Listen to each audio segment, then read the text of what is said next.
We are now live. Welcome to the show, everyone. And for your information, Wheelman, our viewer there, we are only 2 minutes late, so we are okay. Anyway, I keep saying that I want to cover something other than leftist violence on the show, and then they go and do a bunch of crazy stuff again during the week. Portland and Chicago are well known for being chaotic under Democrat leadership, though their style of being so is different.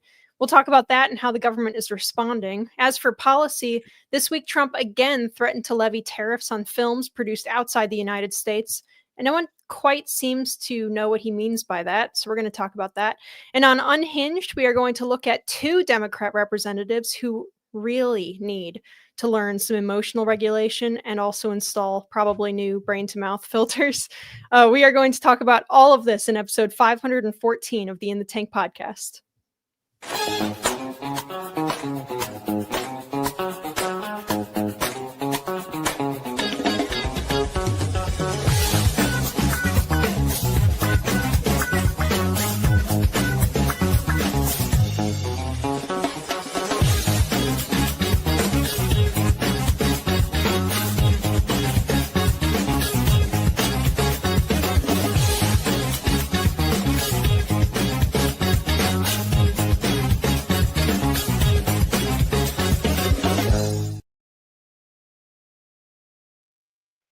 Welcome to the In the Tank podcast. I am Linnea Lueken, your host. We also have, as usual, Jim Lakely, Vice President and Director of Communications at the Heartland Institute, and Sam Karnick, Senior Fellow at the Heartland Institute. Chris wanted to be here today, you guys, but he cannot. He's not feeling well, so please send him your prayers if you would. We also have Keely working in the background since Andy is out of town today. So we are working with a mixed house today. Anyway, so how are we all doing this week? Sam, you wrote a nice op-ed on Kansas's healthcare pricing program. I don't know if it went up yet, but what was that about? And if it ended up somewhere, where is it? Thank you. Yes, I don't know exactly where it is placed yet, if it has. The idea is that they're trying to expand a program that keeps prescription drug prices down, supposedly. Unfortunately, what it does is it keeps the prices down for the people who do the prescribing, so the providers, but it doesn't necessarily keep them down for the people who actually have to pay for them. And in fact, that is what happens. It's a program that is meant to, as I say, keep prices down, but it ends up pushing them up and reducing access to prescription drugs. It's a very bad idea. Thanks for bringing it up. Yeah, absolutely. Well, we'll have to cover that one of these days when we see a little bit more movement on that end. Jim, what is new with you? Oh, not much. I mean, it's nice. You can see I'm in flannel. It is now flannel shirt weather here in Northern Illinois, which I know I said that before we went live on air, and Linnea said she was jealous. This is a really great time of year. It's really nice to see that the leaves turn and the temperatures get a little bit lower. But yeah, before we get started, actually, I wanted to share something on the screen with everyone. On this day, in 2009, President Barack Obama won the Nobel Peace Prize for what the Nobel Committee called, quote, his extraordinary efforts to strengthen international diplomacy and cooperation between peoples. Basically got the Nobel Peace Prize for not being George W. Bush and for being Mr. Hope and Change. And we don't talk about this topic on this podcast, but when I saw that on my Twitter feed today, I was like, there's another president who is actually achieving something pretty monumental in the Middle East, and I am more likely to get the Nobel Peace Prize than Donald Trump is. That's all I'll say. Jim, it's interesting that they cited him for efforts. I remember Jerry Seinfeld said, "There's no Nobel Prize for attempted chemistry."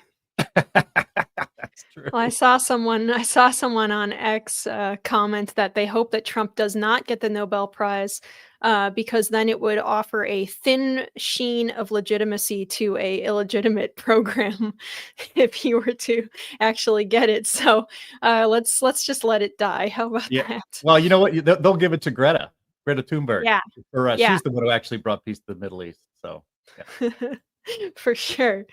All right, you guys. As usual, before we get started, if you want to support the show, you can go to heartland.org/inthetank and donate there. Please also click the thumbs up to like this video, and remember that sharing it helps to break through that YouTube suppression. Even just leaving a comment helps. If you're an audio listener, you can help us out by leaving a nice review. Okay, so we are getting right into it. We are going to take a look at Unhinged today. I only chose three kind of broad topics to cover this week because I thought that we would probably spend a lot of time on Unhinged and and also on the second one, and so I wanted to make sure that we had plenty of breathing room for all three of these. Guys, we need to talk about Jay Jones and also Katie Porter. Originally, I was just going to talk about Jones for Unhinged, but a ton of stuff went kind of viral about Ms. Porter, so I think she deserves a little bit of attention as well. They are both unhinged. So, to begin, from the National Review, Democrat AG nominee Jay Jones fantasized about shooting former Virginia GOP speaker. He receives both bullets. On August 8th, 2022, so these are resurfaced text messages, a Republican state legislator received a disturbing string of early morning text messages from a former colleague, Jay Jones, this year's Democratic nominee for Virginia AG. Jones suggested that presented with a hypothetical situation in which he had only 2 bullets and was faced with the choice of murdering then Speaker of the House Todd Gilbert or 2 dictators, he'd shoot Gilbert every time, prompting pushback from his former colleague. So Jones said, 3 people, 2 bullets, Gilbert, Hitler, and Pol Pot. Gilbert gets 2 bullets. Spoiler, put Gilbert in the crew with the 2 worst people you know, and he receives both bullets every time. And his colleague Coiner said, Jay, please stop. And he just said, lol, okay. Coiner called his comments disqualifying for anyone seeking office. Later, he called her again, and he doubled down on the call, saying that the only way public policy changes is when policymakers feel pain themselves. At one point, the source said he suggested he wished Gilbert's wife would watch her own child die in her arms so that Gilbert might reconsider his political views, prompting Coiner to hang up the phone in disgust. Afterwards, Jones continued with a barrage of text messages saying that he was just asking questions. Coiner dismissed his excuse via text and chastised him for hoping Jennifer Gilbert's children would die. Rather than deny that he wished death on the kids, Jones responded by saying, yes, I've told you before, only when people feel pain personally do they move on policy. So, yeah, this guy cannot be attorney general. I wouldn't want him to be an attorney for like U.S. general toolboxes. But certainly no man who insists on that position or who wants to like kill his political opponents can be in charge of a state law enforcement apparatus, right? It's one thing to make the 2 bullets joke. It's an old one. It's a really old joke. I think I've seen it in like black and white films before. It's been around forever.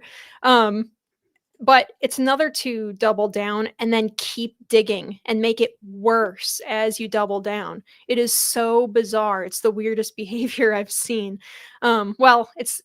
Well, hold that. There might be weirder behavior later in this very segment, actually. So yeah, I would. Where are we at this? I mean, should someone like that be in charge of state law enforcement? Certainly not. I think an interesting element of this is that the premise that he has is that you should be driven by your emotions, and that public policy should be driven by your experiences and the emotions you feel about those experiences. That's really crazy. I mean, it's so stupid. It's unbelievable, and yet that is somewhat the direction that this country has gone for at least a couple of decades. Maybe you can trace it as far back as the Clinton era. But the notion that your credibility arises from your experiences and your background is simply an old-fashioned argument ad hominem. The argument from the person saying that if you don't have this or that character, this or that situation in your life, you don't qualify to talk about something. Well, that's the whole premise behind this, though, is that people who don't have the right ideas are not qualified to talk about them. That's why the rise of the internet and especially of the podcast era, has made such a change in things that these kinds of discussions would never have reached the public before. But now there are so many alternative sources that you can reach the public with these truths and expose the absolute madness that a lot of people are promulgating. Absolutely. And Jim, I don't know if you have any comments for this one or if we should move along, but I just thought, like I said, it is one thing to make that joke in private to someone who's like a friend of yours or whatever. It's still in bad taste, but it's an understandable like emotion when you are frustrated with someone or hate them or whatever. But like to call her repeatedly and like be text spamming her, trying to double down and say, well, actually, I hope his kids die too, for real. That's like completely inappropriate, and I would agree that it's totally disqualifying. Well, it is totally disqualifying. It's actually just coincidental. I've lived in Virginia and I've lived in California, which are two of the crazy people we're going to be talking about today, who are unhinged and cannot control their emotions. But let's a little bit of the background on this. He accidentally texted a Republican a Republican colleague from when he was in the House of Delegates in Virginia. So this whole thing started because he texted the wrong person, and then just kept going. And then had to call her up and all this stuff, and so he just couldn't let it go. What I think is really important to understand is the reason he was going on like this and wishing not just the death of his political opponent, which is bad enough, but to say that you hope that his children are killed and that they die in their mother's arms, because that is the only way, apparently, he thinks a Republican will change his mind on a policy issue. I think in this case, it was on the Second Amendment. What's the reason he said those things and texted those things is obvious. Yep.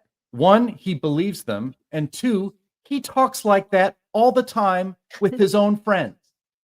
There are Democrats in this country. We know this. I wish the media would wake up to this instead of always pointing everything at the right and Republicans and the danger and the white supremacy and Christian nationalism and all this other kind of nonsense. We have a very serious and dangerous democratic anger in this country that is extremely mainstream in democratic circles. He said those things because he says those things all the time. We had Democrats, thousands of them across the country, cheering, doing dancing TikTok videos after Charlie Kirk was slaughtered with a bullet to his neck in front of his wife and children. We had members of Congress saying that essentially Charlie had it coming. We have had assassination porn about Donald Trump since 2016. We've had plays done in public places. I think there was one in Central Park or somewhere in New York where Donald Trump was stabbed. I know that there's a video with Snoop Dogg in which Donald Trump was assassinated, shot right in the head, point blank. Then, of course, there's that infamous picture of the talentless Kathy Griffin holding the severed head of Trump up early in his first term. These things happen because a lot of people in this country are sick in the head. They have no sense of morality at all. And they say these things to each other all day, every day, for years and years. There is no other reason, there's no other explanation for it than that this is what they believe. And if there would be parties in the streets. Think about the assassination attempt on Donald Trump. People immediately went to TikTok and said into the camera, damn, they missed. I really wish it was just another half an inch to the left and he'd be gone. And so it is not a surprise at all that Jay Jones texted these things and said these things. And what's actually, again, I used to be a reporter in Washington, D.C., kind of routine, but kind of lazy journalism is that if there's some sort of controversy going on, It's the reporter's job to just basically track down everybody in that party and ask them if they condemn it or support it and all that sort of thing. That is a very common thing that's done in Washington, D.C. Journalism has a single, actually, it's happened. It took a few days. They had to be shamed into doing it. But very few Democrats have been asked if they support Jay Jones for Attorney General and whether he should drop out of the race or even apologize. And even Jay Jones's apology wasn't even really an apology. It was one of those awesome non-apology apologies in which he doesn't just say the simple thing, I'm sorry. I should have never have said that. In fact, I'm ashamed that I even thought that. That's disgusting. And for the betterment of our country and our politics, I'm going to pull out of this race. Yeah. He can't do that, and he won't do that because he doesn't have the morality in him to do it, because he really does, frankly, want the death of his political opponents. We're living in a time when wishing for the death of your political opponents is now completely mainstreamed, and our media is missing this story. This is only talked about on quote unquote right-wing media and on podcasts like this. It needs to be an enormous national story. And I am so sick and tired of every time there's some sort of fake controversy that the media says we have to have a national conversation about race or about misogyny. You know, the whole Me Too movement had to be a huge national conversation because Harvey Weinstein is a piece of shit. But we are not going to have a national conversation about basically death ideology and ideation of death by the Democratic Party continually for years and years against their political opponents. It's disgusting. Absolutely. Well, and, if he had just stood up and said, yeah, those were a huge mistake. I didn't really mean it. I was like drunk texting at midnight or whatever. People would believe him and they'd be like, yeah, okay, now drop out. Like, just do the honorable thing. But there is no honor in the Democrat Party. Speaking of no honor in the Democrat Party, I added this other stuff a bit last minute because I realized it was too unhinged to ignore. And I just, Keely and I were joking about how this lady is like the lady from Misery. And we were like, we have to talk about this today. So, ladies and gentlemen, I present to you another Democrat candidate hopeful. This woman is running for California governor. So, Jim or Keely, can we play the clip that we have for this? Well, we have. I'll play it. We have two clips. We have the one where she's yelling at her staffer, and we have the one where she lost it in a media. Let's do the media interview first, and then we'll do the staffer. I want to show the audience both. As long as the 40% of California voters who you'll need in order to win, who voted for Trump. How would I need them in order to win, man? Well, unless you think you're going to get 60% of the vote. You think you'll get 60%. Everybody who did not vote for Trump will vote for you. That's what you're saying. In a general election, yes. If it is me versus a Republican, I think that I will win the people who did not vote for Trump. What if it's you versus another Democrat? I don't intend that to be the case. So how do you not intend that to be the case? Are you going to ask them not to run? No, I'm saying I'm going to build the support. I have the support already in terms of name recognition. Mm-hmm. And so I'm going to do the very best I can to make sure that we get through this primary in a really strong position. But let me be clear with you. I represented Orange County. I represented a purple area. Mm-hmm. I have stood on my own 2 feet and won Republican votes before. That's not something every candidate in this race can say. If you're from a deep blue area, if you're from LA or you're from Oakland, you don't have an experience. But you just said you don't need those Trump voters. Well, you asked me if I needed them to win. So you don't I feel like this is unnecessarily argumentative. What is your question? The question is the same thing I asked everybody, that this is being called the empowering voters to stop Trump's power grab. Every other candidate has answered this question. This is not correct. And I said I support it. So, and the question is, what do you say to the 40% of voters who voted for Trump? Oh, I'm happy to say that. It's the do you need them to win part that I don't understand. I'm happy to answer the question as you have it written, and I'll answer it. And we've also asked the other candidates, do you think you need any of those 40% of California voters to win? And you're saying, no, you don't. No, I'm saying I'm going to try to win every vote I can. And what I'm saying to you is that...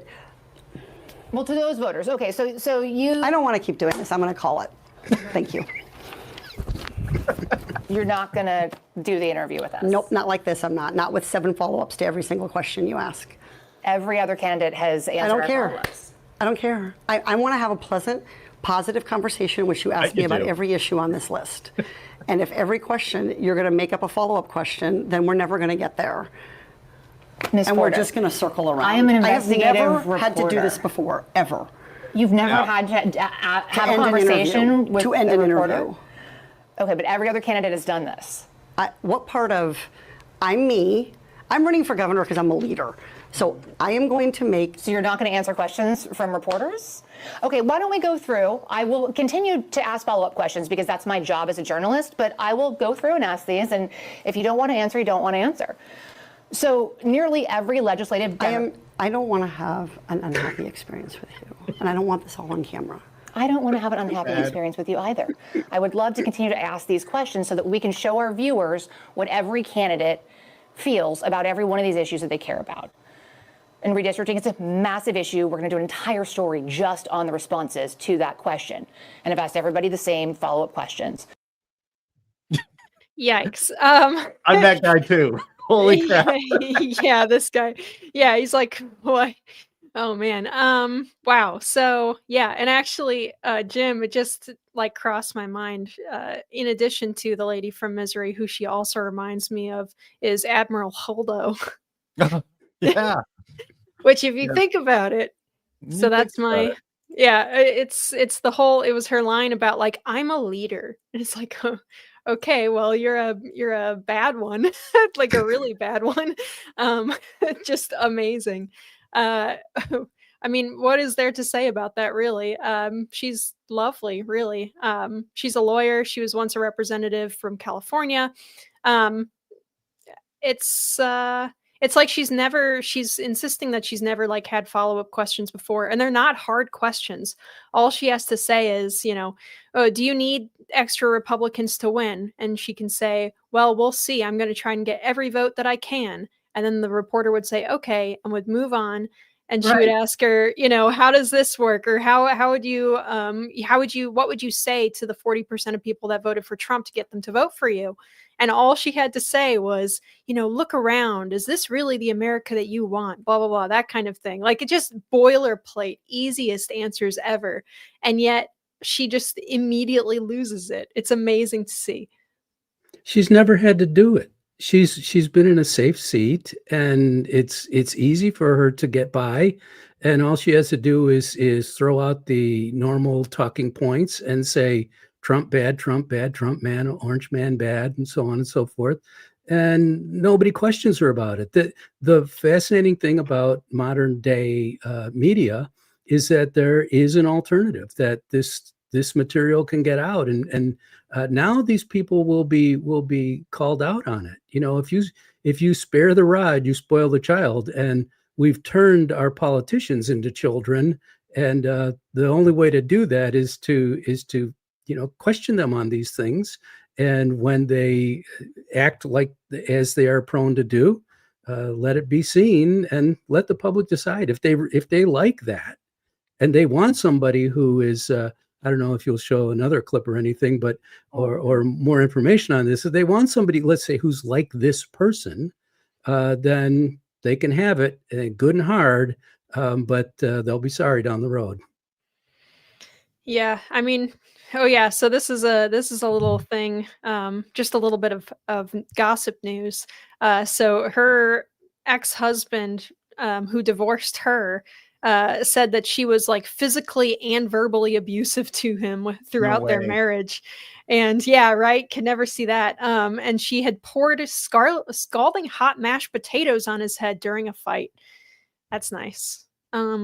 Amazing. He was routinely called a effing idiot and effing incompetent by his rage-prone spouse, who also shattered a glass coffee pot on their kitchen counter when she felt their house wasn't clean enough.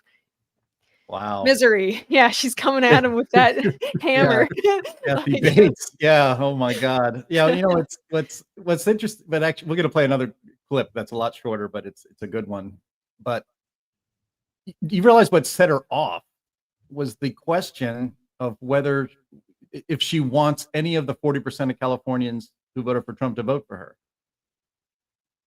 her. The answer is no, because Trump voters are deplorables. They're Nazis. They're fascists. Why? What self-respecting Democrat would want any of those horrible people to support them? That's why this went off the rails.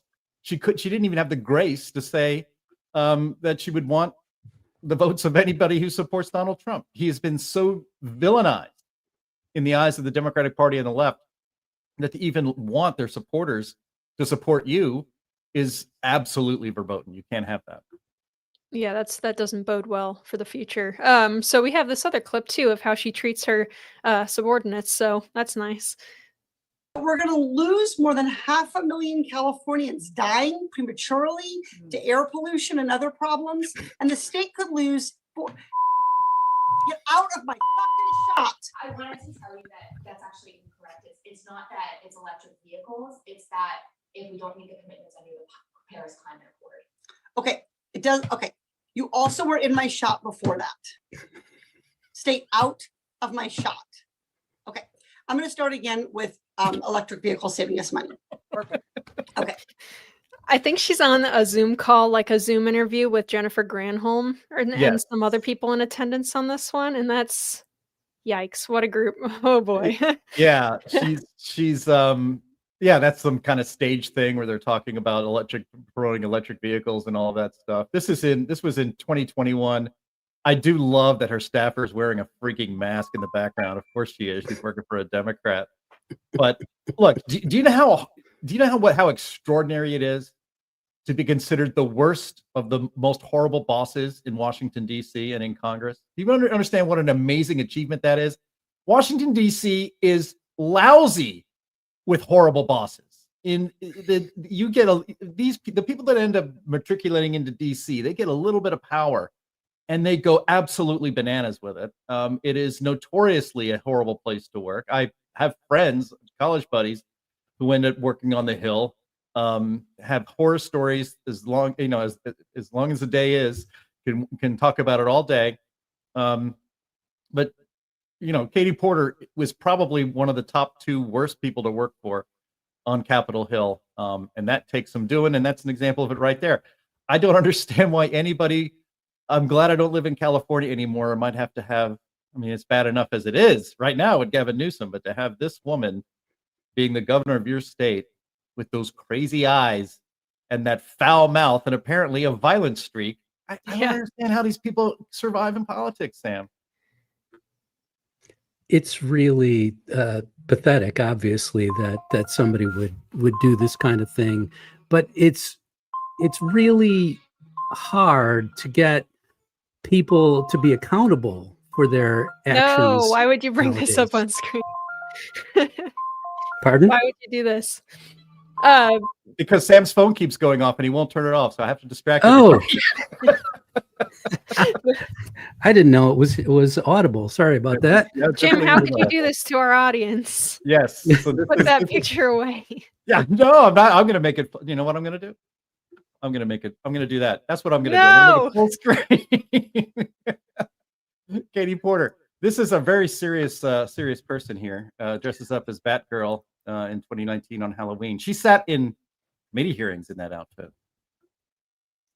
I have a question actually for the both of you. Do you think that Katie Porter's antics actually are part of her appeal for her voters, for the people who vote for her? Would she look at these revelations as, well, they're infuriating, but they won't do me any harm? So to her, like, kind of commie followers, I would say they wouldn't care the way that she was treating that reporter. I don't think that would faze them whatsoever. But I think that they would be fazed a little bit by her going off at her aide there. I think that would offend pretty much everyone. And typically, socialists are, freaked out by hierarchy to begin with, unless it's, them specifically that are in charge. I don't think anybody would like that, honestly. There are some sociopaths. I mean, I don't like to diagnose from afar because I'm not a doctor. I don't have any knowledge about any of that stuff, but she's got to be somewhere in cluster B. There's something wrong in the old noggin there with her. But yeah, it's very, very strange. John Z says, what do you mean the below 70 IQ crowd? Maybe. I don't know. Well, but it seems like she's just very feisty, and she's a fighter for the. I think that she could probably take this whole thing and make it into an advantage for her. That she's a fighter. The J.D. Pritzker famously does that, and Newsom is trying to turn himself into that from prep school weenie to big tough guy who has a lot of tough talk for Donald Trump. Yeah. So who knows? Maybe she can turn this into an advantage and say, I'm tougher than everybody. And if those Republicans don't do what I say, I'm going to throw hot potatoes on. An engineer guy says, wasn't Kamala hard to work for?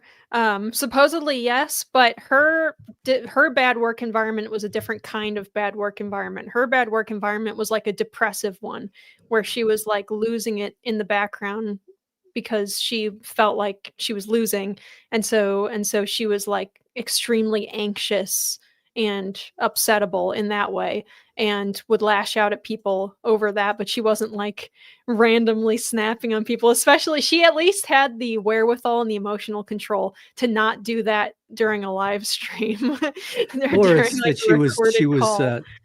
that she had enough alcohol in her that she just didn't have the strength to do it. Hillary Clinton, it's well documented that she was an extremely abusive person. The Secret Service were bloody terrified of her. Yeah, but again, these are tough guys. But again, Hillary Clinton is like wicked smart. I mean, she's evil, right. But she's very, very smart. So she knows how to turn that off for the cameras. This woman it's no good at all. All right. So I do want to move on from this. I promise that we don't just have a gossip channel. But I thought that you guys would get a kick out of those stories. So our second topic today that we're going to cover is Chicago and Portland are in total chaos. Democrats did it, and they're totally unrepentant. They seem to want the chaos to continue. They have no interest whatsoever in tamping down on the crime and unruliness and drug problems and all of that, especially for the case of Portland. But we're going to start with Chicago, since that's where the Heartland Institute is and where I grew up and where most of us lived, at least for some time.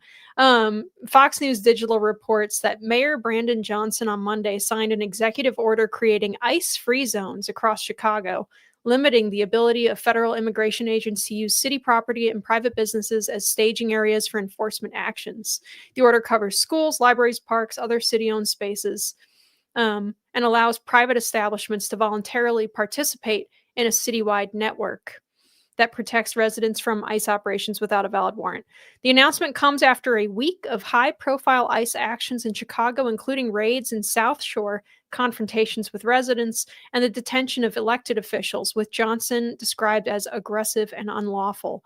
More than 900 people have been arrested so far during Operation Midway Blitz since its launch on September 8th. What a name. Midway is a kind of a scary airport to drive to pick someone up from, according to the Department of Homeland Security. All right, so while that's going on, at the very same time, Chicago continues to suffer from widespread gang violence. 30 people were shot over the weekend. 5 of them died.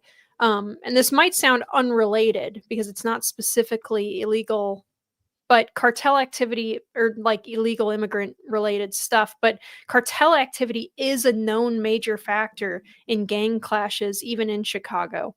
So, Sam, I do want to know your take, though, on the Trump administration's conducting of these ICE raids. I'd like to know, like, what your understanding is of the play here between the state and the federal government on this issue. Illegal immigration is a federal problem.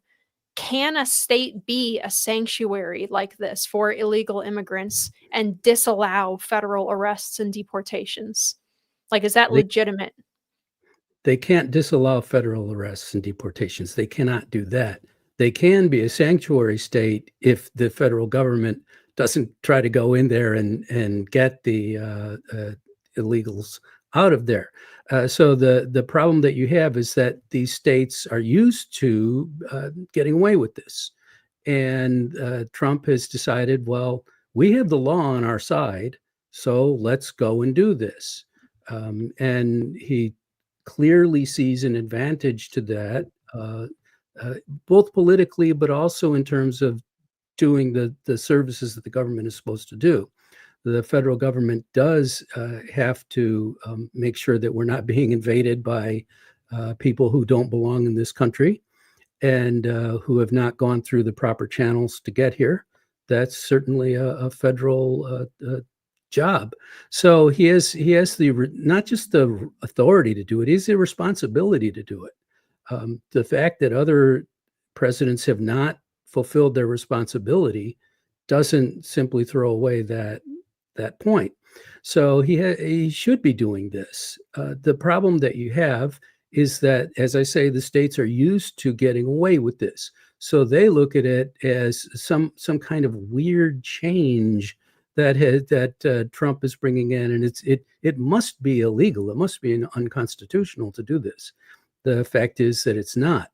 Now, ordinarily, what you would expect is when the federal government would say, we need to get in here and clean out this problem, that the governor of the state, first of all, and it really almost starts and ends with the governor of the state, quite frankly. The governor of the state would ordinarily say, oh, of course, well, let's work together to get this done. Maybe I don't, as a governor, want the National Guard in here, especially coming from Texas or whatever. And so let's work together to find a way where we can do this, the state itself. There's no cooperation, though. So what does the president have as an option? All he can do then is to call in the National Guard from other states. So it's been in Pritzker's power from the beginning to prevent this situation. And he has chosen not to do it because he has different ideas from the president, and he wants this to happen. Well, Brandon Johnson would be under, because municipal areas and municipal governments are under the state government. So Brandon Johnson would have to listen to Pritzker. But the fact is they're both on the same page, and that page is the very opposite from where Trump is at. So that's why this kind of thing happens. And when you get in a fight like this, you better be able to take out the other guy. And I don't see how they can even conceive that they have an advantage here. That's the problem. You have to have the leverage, and they don't. Yep. Jim, I don't know if you want to weigh in. You live in Illinois in the North Chicago suburbs. So the not to dox you there, but Thanks. but now they're gonna come get specifically. Yeah, here's your address. It's bad downtown, even in places that used to be nicer places. And there, it's not terrible during the daytime. It's not like, as bad as some of our other Democrat-run cities are, but it's not safe at night at all, almost anywhere, even in places that were historically, like the safe, wealthy areas. And it's getting worse and worse. So how do they get away with just letting this spiral out of control? Like, why don't they care? They live there too, don't they? You would think, yeah. It reminds me of when Donald Trump, deployed the National Guard in Washington, D.C. Very clearly, there was not any, there wasn't any legitimate controversy over him doing that because that's federal land. Essentially, it's a federal district. And so there's a lot more leeway on doing stuff like that. And when the media would so while the Democrats were, complaining about it, demanding that this not happen, some enterprising reporters would go around in the neighborhoods, especially the not so great neighborhoods in Northeast DC. And people on the streets like, wow, this is great. Thank God somebody's doing something. This city has been a crime-ridden, poop hole for a long time. I'm going to try not to swear so much on this podcast today, but and so now, here in Chicago, it's crime is a big issue. You would think that you should be able to run a campaign on cracking down on crime of all kinds in Chicago and win in a landslide. I thought, I've lived here in the Chicago area for since 2010. And when Rahm Emanuel was running for governor, I thought he was the only Democrat who was practical and sensible and not completely captured by the left and had political ambition. And I thought Rahm Emanuel could be Chicago's Rudy Giuliani, and telling everybody, to ignoring all of the criticism and just going ahead and fixing the city, starting with crime. He decided he didn't want to do that. He got scared off by the teachers' unions, and that was that. So Chicago had their chance. A couple of years, I don't know, what was that? I guess about 10 years ago, to fix their city, and they didn't get it. Now they've elected a moron commie in Brandon Johnson as mayor. I think like 2 months after his election, his approval rating was like 19%. It's like, well, the approval rating should have been that low way back then, and maybe the city could have been saved. But just on this ICE thing, though, I think it's clear. I think it's important to delineate here what's happening here. This is what a real insurrection looks like. The whole idea, and Sam had mentioned it in his comments, like the cities have gotten away with this for far too long. So-called sanctuary cities. And now that there is finally a president who is serious about enforcing immigration law, by the way, that Democrats approved. This is the best immigration law we have right now. I would like it even stricter, but this is the law we have, and we wouldn't have it if not for Democrats. This is as far as Democrats were willing to go when it comes to setting immigration policy in this country. And we have a president who decides, okay, that's the policy, I'm going to enforce it. The whole idea to have a sanctuary city, that's an insurrection. You can't have a sanctuary city where we're not going to have immigration law enforced here. You're safe, like in a church or something. We don't have sanctuary city laws for, I don't know, concealed carry. We don't have sanctuary cities for, polygamy. I mean, name it. I mean, it should never have been allowed, Sam, just like you said. And yet it is. But we have a president who's not going to allow it anymore. You don't get to decide federal immigration policy in your own city limits. You don't live in a little fiefdom or a kingdom, and you are not your own country. The last time the Americans decided that they were not going to adhere to federal law, I mean, it's happened a lot of times, but it started at some place called Fort Sumter. Now, this is not to get too crazy, but in principle, it's not all that much different. You don't get to basically have an insurrection against the federal government because you hate Trump. And again, we've talked about this on this podcast a lot, that the Democratic Party seems to be in a competition to crank up as much deranged, unhinged opposition to Donald Trump and his supporters as possible. And they just have to keep topping each other to the point where they're excusing. Guys, we had a shooting at an ICE facility. We've had 2 shootings at ICE facilities in the last month. Yeah. It's out of the news. Nobody talks about it anymore. It happens all the time, actually. It's happening all the time. Violence against ICE agents is up 1,000% over last year. And yet, again, the media is ignoring all of this because they hate Trump. They hate half this country, and they want this kind of chaos. I don't know if it's for ratings or what, but it's ideological is what it is. But what is happening in Chicago, what's happening in Portland, that's much more of an insurrection than anything that happened on January 6th, which was a 4-hour riot with infiltration by federal agents among the rioters. That is nothing compared to what we're having going on in this country right now. This is a real insurrection, and I'm afraid it's going to get worse before it gets solved. Well, and I want to follow. Oh, I'm sorry. I want to follow up briefly ahead, on the insurrection point, because this is quite critical. It is that, and I want to go back a little bit. Starting fairly early in the 21st century, a very quiet insurrection began, in which states decided that they were going to ignore the federal laws on drug classification in order to legalize cannabis.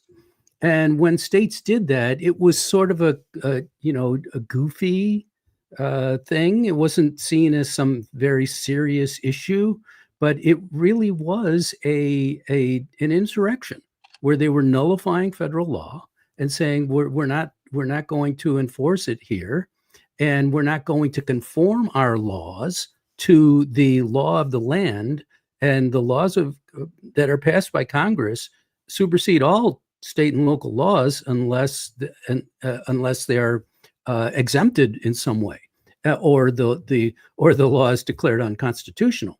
So you have federal supremacy. And so what happened was that they started to undermine that with the marijuana.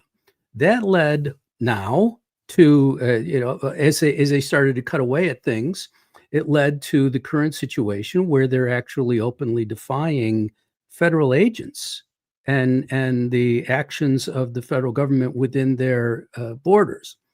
And that's obviously a big step away from marijuana dispensaries and the like. That's a big step. And then you move from there. What is next? We don't know. But if it is on the same scale of advance as this was, which was over the course of, say, a dozen years or so, things could get very serious, I think, much more quickly than anyone expects. Yeah, I totally agree. And across the country, we have the same thing. It'd be one thing if it was just Chicago being Chicago, and Pritzker being a blowhard and all of that. But it's much worse than that. Meanwhile, across the country, Portland is doing as Portland does. You have a bunch of retirees during the day singing Woody Guthrie songs, and then at night, masked Antifa in black bloc attack ICE facilities, including Molotov cocktails and conducting actual attempted sieges. So it really is out of control. And like in Chicago, Portland and Oregon government is not interested in stopping it.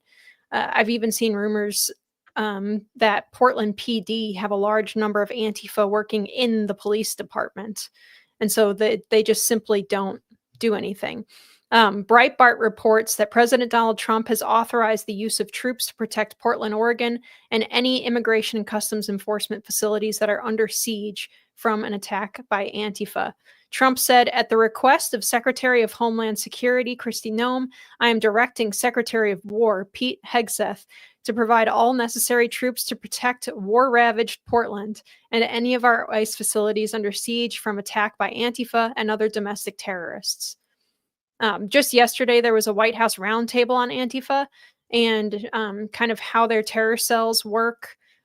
Basically, every single person at that table has been assaulted, many of them to the point of having to go to the hospital by Antifa just for reporting on them. So I strongly recommend all of you guys watch the full roundtable, but at least watch some clips from it. We do have some for you guys here. Do we have those? Yep, here we go. All right. Thank you, Mr. President, for having us here. And not to sound like a broken record, but it needs to be said that Antifa is real. Yeah. It's real. It's a threat. I just saw them last weekend over in Portland while they're causing mayhem over there. And the reason why they're such a big problem is because we have Democrats and a lot of people in the mainstream media refusing to acknowledge that they even exist, right? 2019, it led to me nearly losing my life. I was covering another Antifa protest turned riot. At that point had been routine in Portland. And then I was ambushed in a mob beating. And I had never been in a fight. I didn't even realize that I was being assaulted until seconds in. And the punches came from everywhere on my head and my face, and I was bleeding out of my eyes and ears. And then they threw all the drinks in my eyes to humiliate me further and to laugh at me. And I was rushed to the hospital in an ambulance and CT scan, and I had subarachnoid hemorrhage, which is bleeding in the brain, and nearly died. Yes. I'm a reporter in Seattle, and frankly, I could not care any less what any of you have to say about this meeting. Could not care any less. We're not here for you. I'm not here to convince any of you that Antifa is a real thing, because if you have not come to that conclusion by now, you are never going to come to that conclusion because you don't want to see it. And you're going to go and you're going to say it's a bunch of right-wing conservative influencers who are here spinning a tale. I was one of you. I was a mainstream reporter in Seattle for 10 years. I was a TV reporter on the streets doing my job, and I was still assaulted by Antifa. So it's not about being conservative. It's about people who go there and show what they're doing. And when I saw, after all those years, that the media wouldn't be honest about what was happening, that Democratic politicians wouldn't be honest about what was happening, I thought, well, gosh, If they're not being honest about that, maybe they're not being honest about President Trump either. And it opened my mind to just looking at things for what they were. Yeah. Oh, here's some Antifa mugshots. Yeah, That's there's fun. some. That's really fun. That's real rogues gallery there. If you see that guy with the burned face, yeah, he he was an unsuccessful, or I guess a successful arsonist, call it that way. He did end up burning himself, but Those two yeah. guys, the top row middle, look like what I picture when I think of someone from Portland.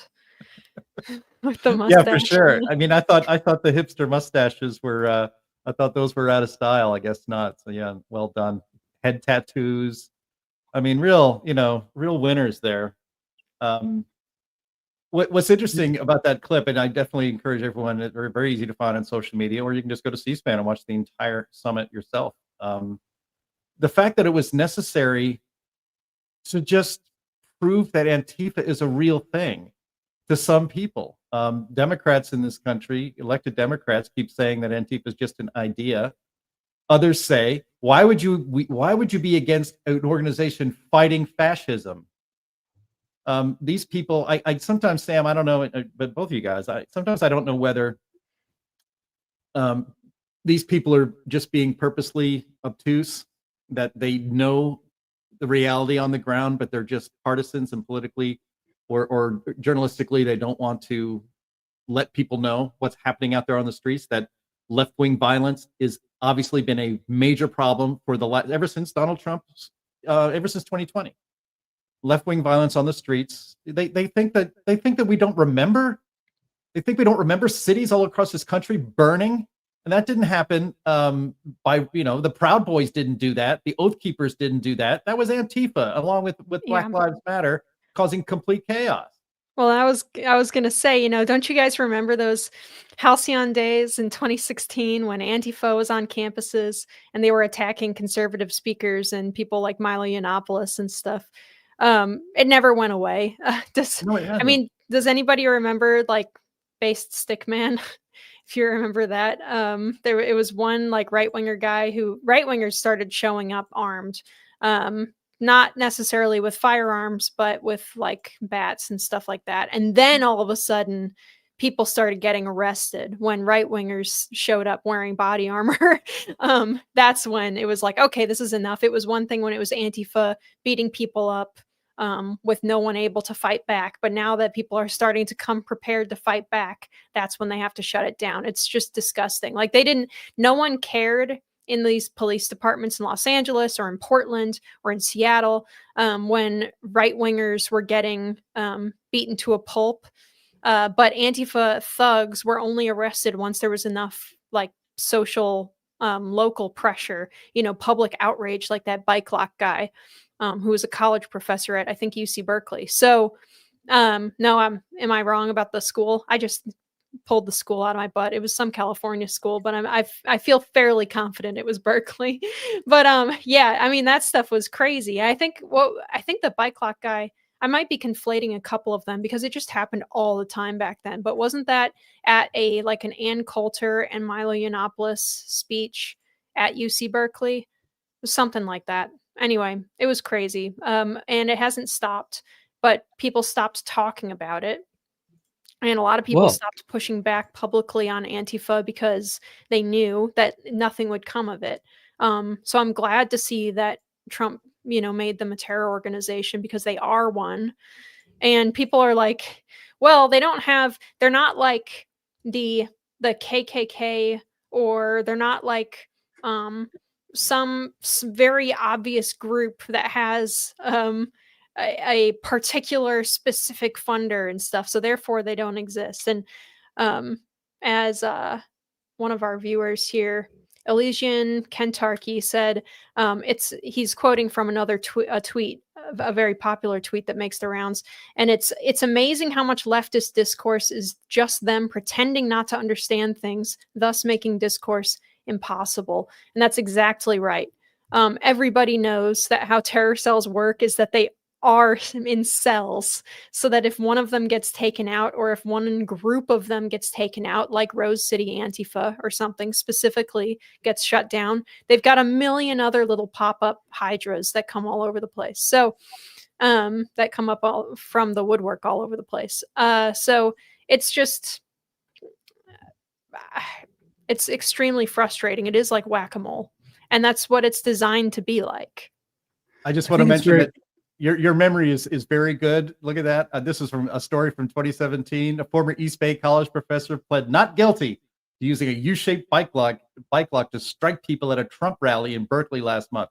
So he wasn't a Berkeley professor, but it did happen at Berkeley. He was a professor at another college. Yeah, that's pretty good. I'll give myself half credit for that. I think it's very possible for a person to think that there is no particular violence on the left. If you confine yourself to the major media and MSNBC and CNN, little niche audiences like that, if you confine yourself to those spaces, of course you're not going to hear about the horrible things that Antifa has done. That's a choice that people make, and I think it's obviously it's wrong to do that, but it makes sense for them because they don't want to be challenged. They want to be like that the woman in the interview earlier in this show, the representative, because they don't want to be challenged. They don't want to hear that their side is up to some no good things there. The key thing, though, is that this is the violence level here is way beyond, and it has been since 2020, and really before that. Andy Ngo has been getting beat up for a long time, and so yeah, I mean they know his face, so that's seriously dangerous. I mean they know him on site, right? So it's been going on for a long time, but it hasn't been the police of these cities and states doing it. Of course, it's been these organizations and basically Antifa, which is some sort of network of lunatics. Really, I do think that they are somewhat centrally funded. That a lot of money trickles down to them from very wealthy people.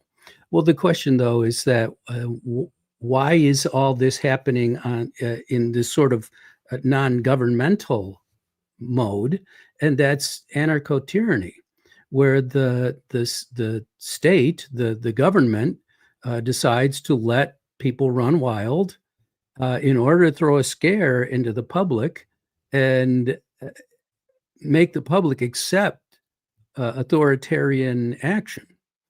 And interestingly enough, of course, you can spin that also by saying, see, the Trump administration is authoritarian because they're trying to come into the states and do these terrible things. The whole thing, though, is always an effort to get more power concentrated at the upper echelons of the nation, so that you're concentrating economic power, you're concentrating police power, you're concentrating all government authority, and ultimately anarcho-tyranny is all about that. So the question that we need to address is, do we even really have any obligation to wait until state governments and local governments are explicitly knocking heads, as they are doing to people on the right anyway? But do we really have to wait for that? If this is happening, couldn't we just declare these people as domestic terrorists and go after them? Well, obviously that's the point we've reached. And definitely it's going to be called authoritarian, but you have to push through and do the right thing. And I think the public will respond very positively to that. Yeah, DJ Bo here is totally right. He said, or I guess by extension, Tim Pool is totally right. If he's been saying that to the left, violence is a knob that they turn up slowly. To the right, it's a switch, and we are hesitant to throw it. Yeah, I think that's probably fairly true. Yeah, let me make. But once it's thrown, it's full throttle. Yeah, Yeah, I mean, just let me make one more observation here. It's like this whole idea, and I keep seeing these arguments. I'm still gobsmacked that the left and Democrats are pretending that Antifa and the media that Antifa isn't really a thing. I had a clip I was going to pull for this show of Aaron Burnett saying that very thing on CNN. I think last night that Antifa doesn't really exist. But you know who else doesn't really exist? January 6th. There was no January 6th organization, right? Yet the Biden Justice Department went to the ends of the earth to bring to justice all 1,600 of them, every single one of them a conviction, by the way, or a guilty plea. Isn't that amazing in Washington, D.C.? But they spared no staff or expense. They showed no restraint, and they were knocking down doors in the middle of the night of, grandmas who took selfies, a lot of these people in January 6th were invited into the Capitol and did not realize they were trespassing. They got overcharged. They got overcharged so much that the Supreme Court had to, they called the 1512C provision in the law that the Justice Department was trying to impose on January 6 people to make them, to basically make them, identify them as terrorists, or make them subject to larger sentences and felonies for parading around. Again, the Biden Justice Department spared no expense and no staff to go down and track down every single one of those people. They set up websites with the faces of these people. Do you know this 78-year-old grandma? Tell us who she is so we can go arrest her. Websites for all of that stuff.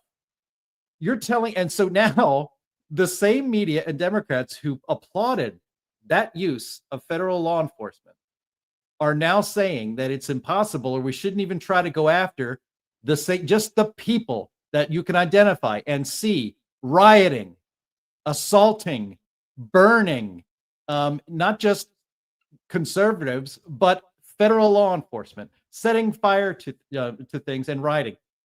We can't go after those people in the same way we went after January 6th. Damn right we can. And we damn well better, because there's really no difference. You don't need to. I know that Donald Trump in that Antifa summit talked about how they're going to be going after the money, and the organizations and the NGOs and the rich leftists who are funding all of these things. A pallet of bricks doesn't just show up on itself by magic in the middle of a planned protest area. Somebody bought those bricks and delivered them there. So, and that's stuff the FBI can track. Absolutely. And the fires and stuff, you can get the ATF involved, and the ATF is very good at finding people, like scary good. So I do have to question the premise that there was no January 6th organization. We should look into whether the FBI was that. Well, yeah. Well, yeah. And one of the things that people say all the time, even on our side, and I've seen it in our comments section too, is people saying, well, they don't have a centralized funder, so you're not going to be able to track down funders and get them into trouble and stuff. And I think that's not true. If they put the effort, like Jim said, if they put the effort that they put into tracking down January 6ers into this stuff, because just private individuals who are just investigative journalists online tracked down the fact that the Utah Antifa protest groups and stuff had their posters and their protests and stuff being distributed by like state socialist groups, like the Socialist Party of Utah. I think I could be misspeaking here, but it's something along those lines. That's where you start. And those guys are posting on Facebook, oh, come to this, anti-fascist, or an anti-fascist self-defense class or whatever.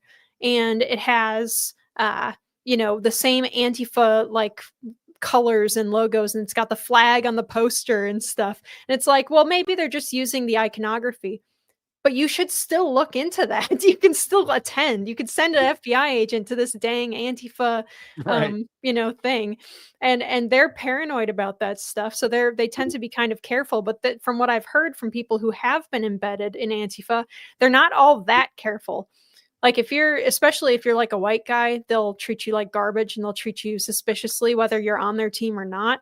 But if you can pretend to be a simpering little soy person long enough, you will gain access and you can figure out where that stuff comes from. Don't tell me that the FBI can't do that stuff and doesn't do that stuff towards other groups. You know, how many FBI agents embed themselves in like the Proud Boys, which was just a right-wing drinking club, Right. essentially, that ran security for free for conservative speakers on campuses and stuff. Or how many the Gretchen Whitmer yeah, kidnapping that was exactly. actually, you know, Right. Easy. accurately called a fednapping, not a kidnapping. Yeah, It isn't- like that stuff it isn't- shouldn't be happening. You know, that entire situation was like being set up like that is terrible, and the government should not be doing that.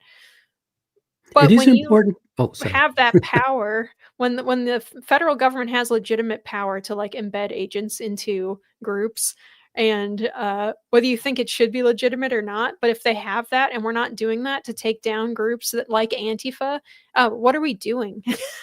What's the point of them? It is important to recognize that people have the right to organize, that people have the right to get together and talk and even say that communism is a good thing or whatever crazy things they want to say. The Yeah. people have the right to do that. But what you don't have a right to do is have a criminal conspiracy against other people's rights. People have a right to their life, liberty, and property. And when you are harming people like they do to Andy Ngo and many other people, they've harmed all kinds of people. Many people were killed in riots in the early 2020. So you have the government is supposed to protect our rights. So if you are having conspiracies to deny people their rights, which is what's going on in Antifa, I mean, it's clear that that's the whole purpose of it. If that's what you're doing, then you are breaking the law, and the government should be infiltrating these organizations and destroying them because they are simply outside the law. They're lawless and wrong. And so I think although we don't want the government just to be going after social clubs, this is not that at all. This is something very, very different. It's a massive conspiracy against the people of the United States. One last thing. I mean, I think you would think that both political parties should be able to unite on the principle that violence is not the answer. Violence is not acceptable in any way over a political dispute. And the reason the Democratic Party will not join that is because the Antifa thugs on the streets are useful to them politically. They're the shock troops. They're the ones intimidating dissent from the leftist agenda. And as long as they continue to find them useful, you will not hear I have yet to hear a single Democrat, condemn Antifa, condemn the demonstrations and the riots and the assaults upon ICE officers. Again, up 1,000%. Haven't heard a single Democrat decry that, because and you have to draw the obvious conclusion. This is what they want. They want this, and they're encouraging it. Period. Absolutely. Things are really getting crazy. That's why I would advise all of our viewers here to look at advisor medals. So a lot of I was excited about that one. I'm so glad you set me up for it. A lot of people in conservative, libertarian, and even just plain old prepper spaces are going to hit you with ads, you guys, for buying precious metals. They're not wrong that they're a good investment, but you want to be careful about who you are buying your metals from. There are a lot of charlatans out there. At In the Tank and also on the Climate Realism Show, we trust Advisor Metals over all of those other guys, and that's because we know that the person running the place is the best of the best. A great friend of Liberty, Ira Bershatsky, I always stumble over the name, I'm sorry, Ira, owns and is the managing member of Advisor Metals. He has decades of experience in precious metals and is the only person in the physical precious metals industry who has the Commodities Futures Trading Commission federal registration. What does that mean for you? Well, it means everything that Ira or a member of his team says to you has to be factual. So there is no sketchy sales pitch or bait and switch. Ira is held to the highest ethical standards, and there is full transparency, which is way too lacking in other places nowadays. So if you want to diversify your investment portfolio and your savings, if you're planning for retirement and are concerned about economic uncertainty, If you want a tangible asset that is easy to buy and sell, you can secure your assets with a wide range of physical precious metals by getting in touch with our friend Ira at Advisor Metals. Ira is going to make it very easy for you to get into this important area. So please visit climaterealismshow.com/metals, and you can leave your information for Ira and get started with investing in precious metals and expand your current portfolio. Go to climaterealismshow.com/metals. And when you talk to Ira, make sure that you let him know who sent you. That means you're helping us while you're helping your financial future by diversifying with precious metals at Advisor Metals. And thank you, as always, to Ira. I don't know if he's watching this time, but we are so grateful for sponsorship on this program and on the Climate Realism Show. It means a lot to us. So I wanted to end this show today on kind of a lighter tone, a lighter topic, but still interesting from an economic and policy focused perspective.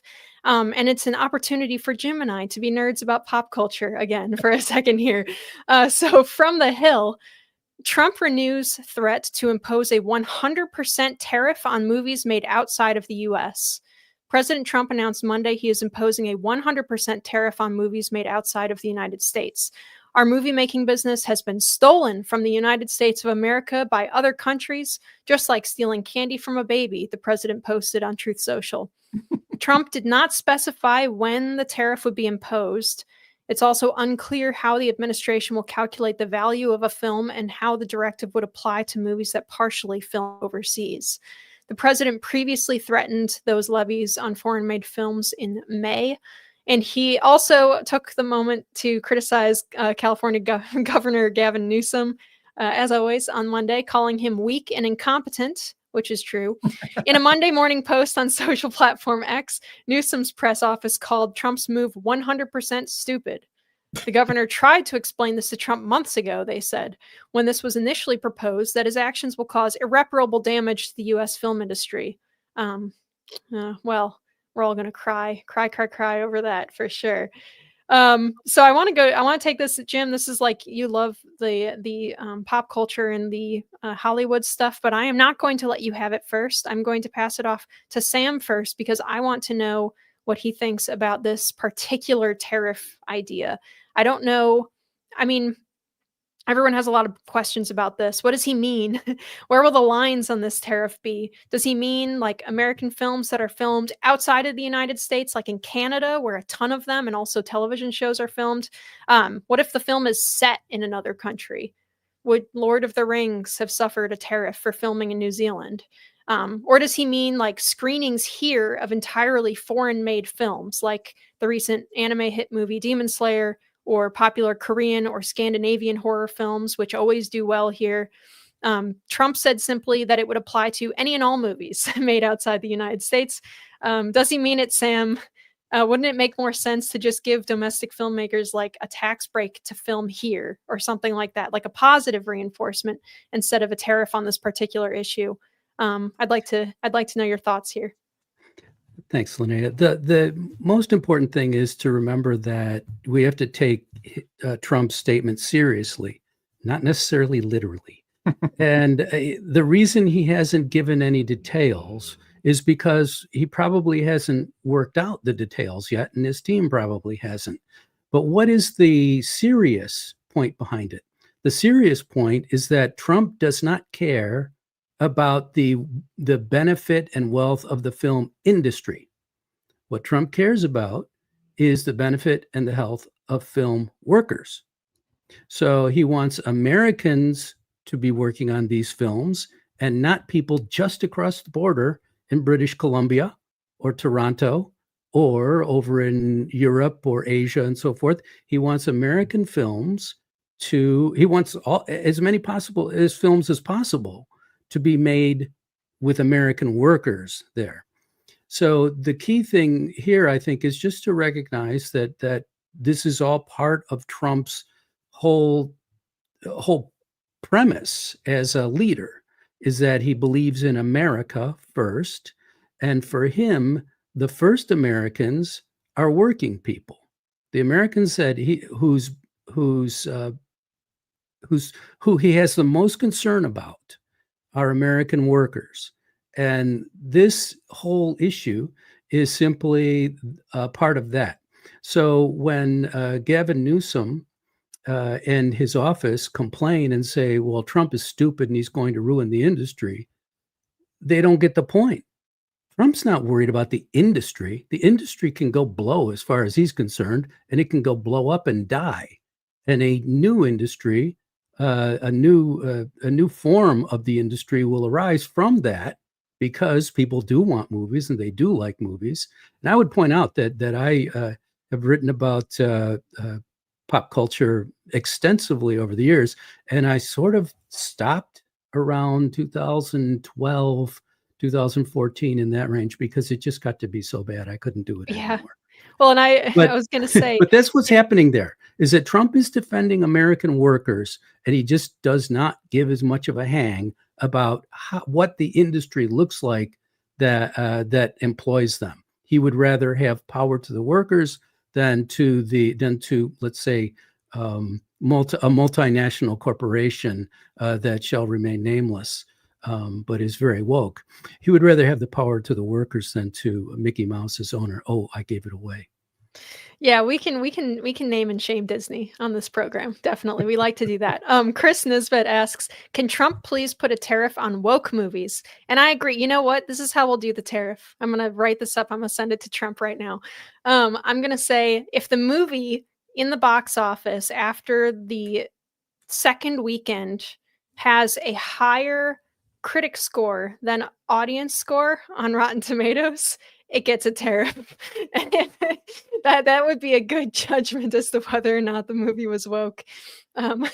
We'll see, but yeah, that would be terrific. Yeah, and it is pretty notable how bad most of the stuff coming out of Disney and coming out of Hollywood in general is these days. I mean, I love movies. I like to be up to date, but I just haven't been able to generate the care to watch any new movies.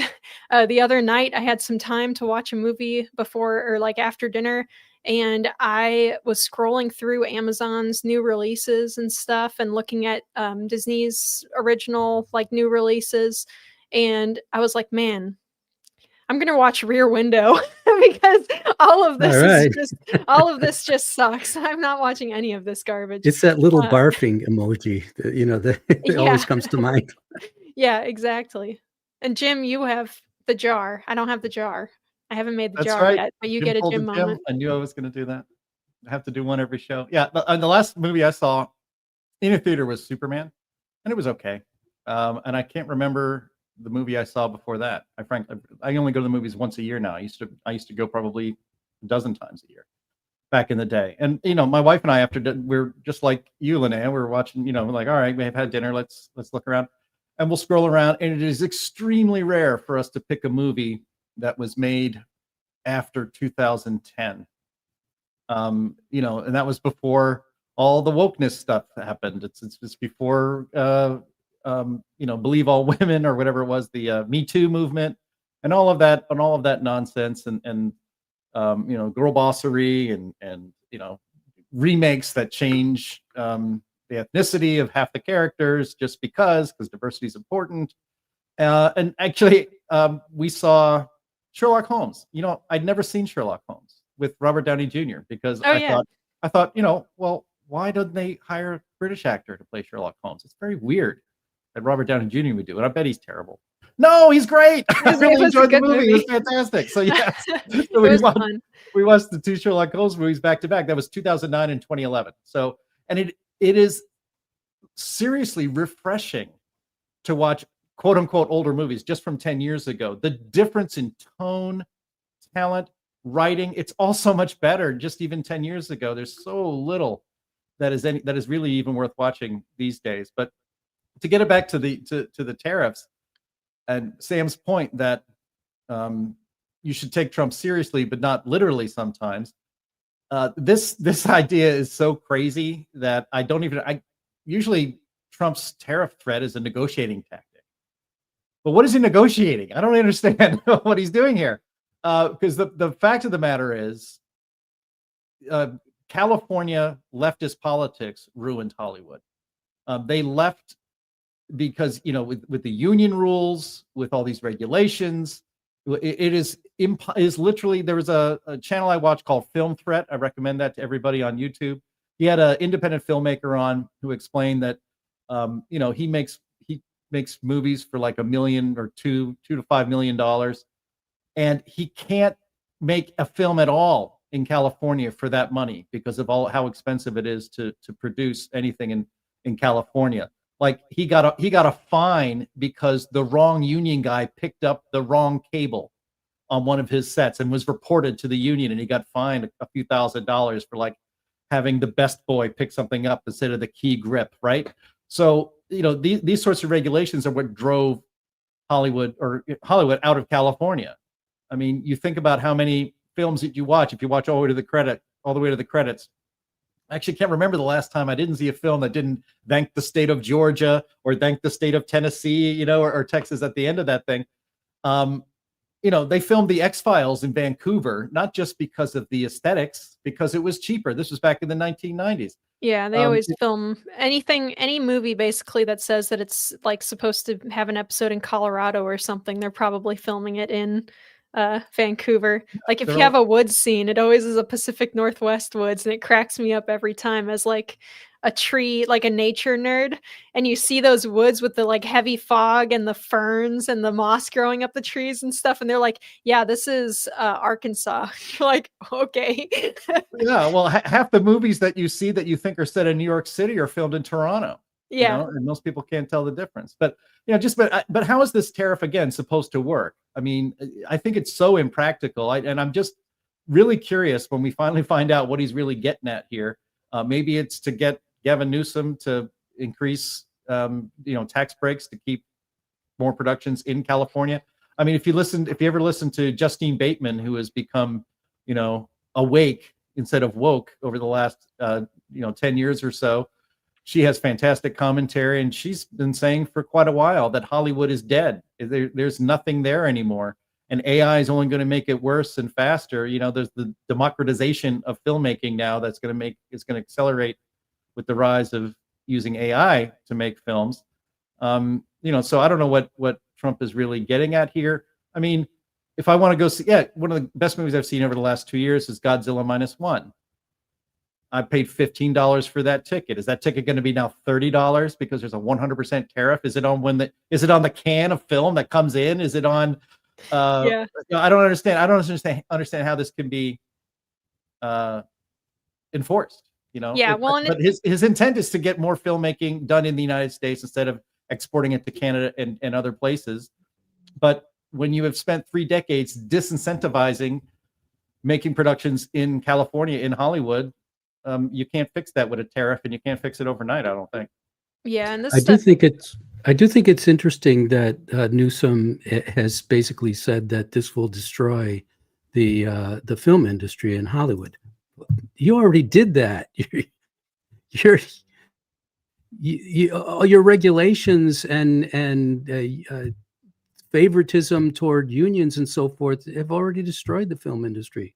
So, you know, it's Georgia and Texas and North Carolina and places like that really care about this.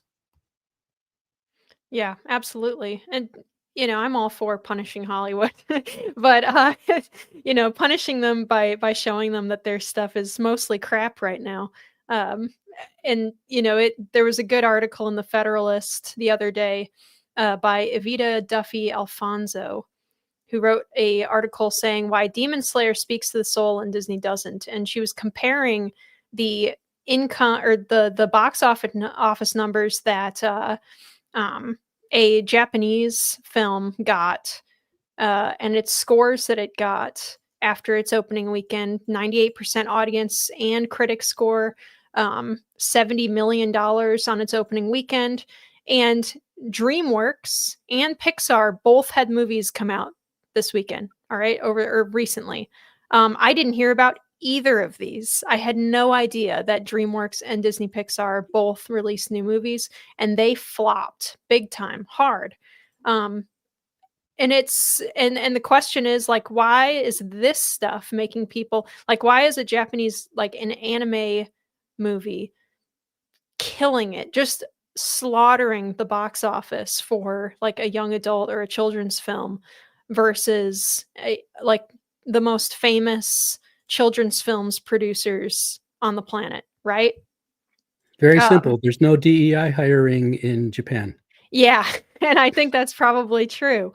Oh, thanks. You didn't have to pull it up, but thank you for pulling it up. But the article is really interesting and really good. The writer, she goes into some description of the plot of the anime film and talking about how like this stuff is like they take on heavier topics and take them more seriously and have, you know, themes of like honor and stuff. And American films just can't seem to figure out how to do that anymore. And that's part of the reason probably why people like so many people are turning to foreign films and foreign animation and stuff over American. Well, Yeah, what happened? and Lascelle on Rumble says the Japanese and Koreans have not abandoned traditional storytelling. That's why their products are better. And I think you're right. Yeah, and again, how would this tariff be? Like Squid Game was an enormous hit Yeah, for Squid Game. Netflix. So what happens there? I mean, Yeah. do I get a surcharge on my monthly Netflix bill because I watched? Yeah, I don't understand. I just don't understand how this could be remotely enforced. I really don't. But again, I it's going to be curious to see what he's getting at. Maybe he just wants to piss off Gavin Newsom. I don't know, but I don't understand how any of this could be enforced. Oh, John Z in our comments, Jim, has a comment for you. He says there's a community that you might not be aware of called Geeks and Gamers and Friday Night Tights. It's a group of about 100 individuals that work together to report on entertainment. Yeah, both Jim and I are fans. Big fans So of both thank you. those channels. Yeah, I watch Friday Night Tights every week. It's great. It's very fun. Alrighty, well, you guys, we've done our hour and a half show. That's, I think, all the time that we have. So thank you, everybody, for tuning in. We are live every single week on Thursdays at noon Central on Rumble, Twitter, YouTube, Facebook. We are all over the place. So, Jim, what do you have for us to close out on? Well, I want you to, if you enjoyed this show, you're really going to enjoy tomorrow's show as well. That is the Climate Realism Show, which we broadcast every Friday at 1 p.m. Eastern Time. We are going to have a hurricane expert on to talk about what happened to all the hurricanes. It's hurricane season, and not one has hit the United States. We went through it all entire September. First time in 10 years, not one storm in the U.S. So we'll be talking about that and the crazy climate news of the week. And Linnea will also be there. Absolutely. Sam? Thanks. Please visit heartland.org and look at all the fantastic policy analysis we have there. I think you'll find plenty to stimulate your thinking and get you on the right side of things. Awesome. So for audio listeners, as I said, please rate us well on whatever service you're using. Leave a review. It really helps us out.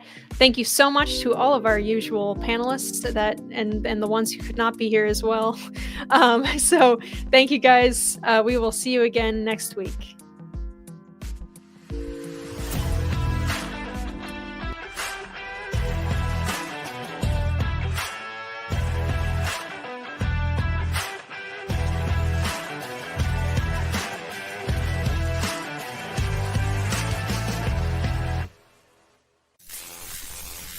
Blah blah blah blah blah blah blah blah blah.